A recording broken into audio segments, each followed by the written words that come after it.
Montreal, city of the world, site of Expo 67, where the pulse of life throbs with vitality and vigor. In a city where everyone drives, fans are fanatical in their devotion to racing, and the interest is spread wide across the age and income spectrum.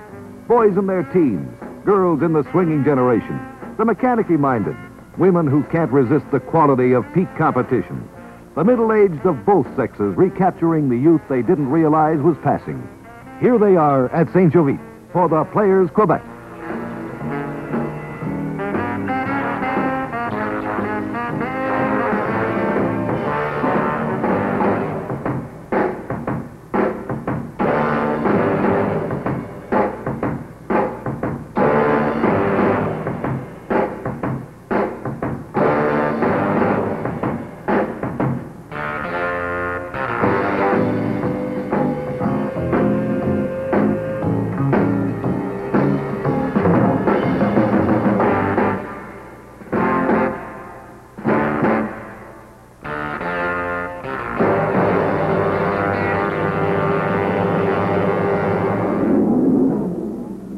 The St.Jovite circuit has drawn the top stars of the motor tracks. John Surtees, Sterling Moss, the one and only. Bruce McLaren, along with his New Zealand teammate, Chris Amon. Dan Gurney, United States. Canadian John Cannon from Paris, France. I'm Maston Gregory. The circuit is 2.8 miles long. Very, very pretty, and it's also very difficult. This is the start. By race time, another attendance record has been set.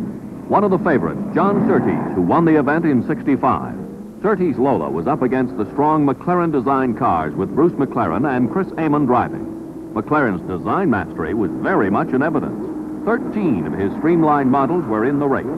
This is the one that McLaren desperately wants to win. He chased Surtees the year before, but now he feels he's got the team to take the race and the prize money.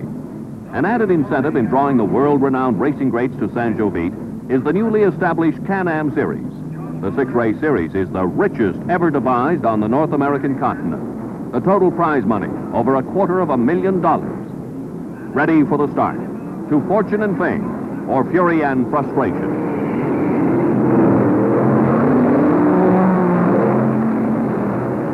For some, even the beginning was never meant to be.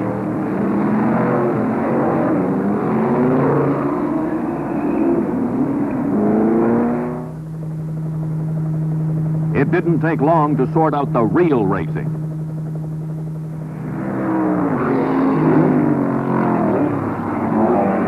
By the ninth corner, the superb Surtees was gunning along in front, followed by the ever-menacing McLaren. The plot of the story was outlined in the opening chapter. Surtees and McLaren in a 2-hour struggle where neither would concede until the final lap was completed. Maston Gregory, the 1962 winner of the 200, pulls up late.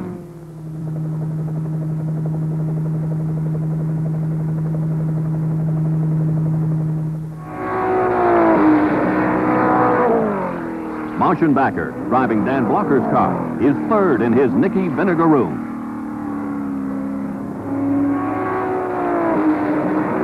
The two leaders, lap after lap, cling together, waiting for the one big opportunity to sew the race up. Time and time again, the stragglers are passed, and they are more aware than anyone of the titanic struggle taking place on this tortuous 2.8-mile test of endurance.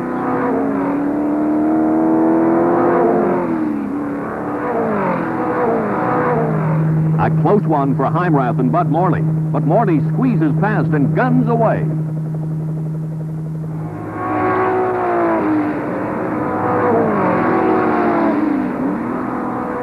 A tire failure puts Marschenbacher into the pits and knocks him back to an 8th-place finish. John Cannon, number 62, a former Montrealer, moved into 3rd position. A neck-and-neck contest between Parnelli Jones and Jerry Hansen proves too much for Jones' Lola T70, and he takes to the sidelines for repair. Here in the pits, many races are won or lost. The men of the pits are just as dedicated as the steel-nerved men who drive the cars.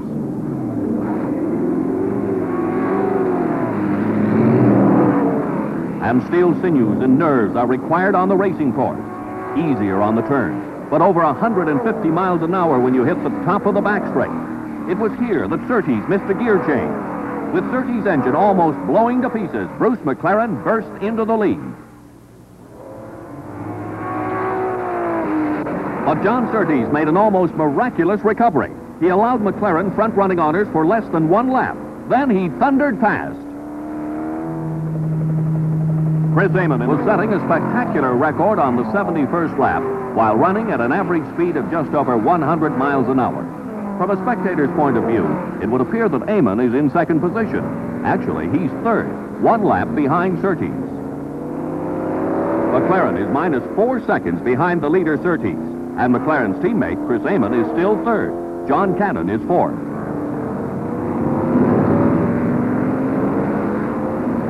And that's the way they finished in the closest Players Quebec ever contested. Surtees was 6.5 seconds in front of McLaren and set a record average speed for the 205-mile course at 96.48 miles per hour. Amon was 1 lap behind. Cannon, 2.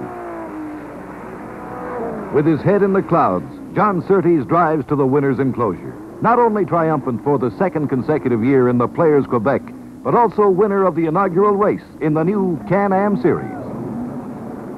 Congratulations from the president of Imperial and the lovely Miss Players. Never was a trophy so richly won. 1966 was another milepost in the astoundingly successful course of sports car racing in Canada.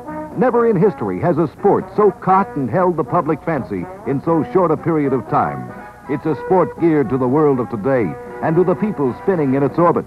It's the sport of association, where every spectator, old and young, rockets along the blue-gray track, sensing every gear change, swaying at every perilous corner, sharing the experience of triumph when the final stretch becomes a rainbow leading to the pot of gold. This is the stuff of sports car racing. This is its compelling attraction. It's the sport of our exciting times and our tomorrows. And in its worldwide development, Canada plays a major role.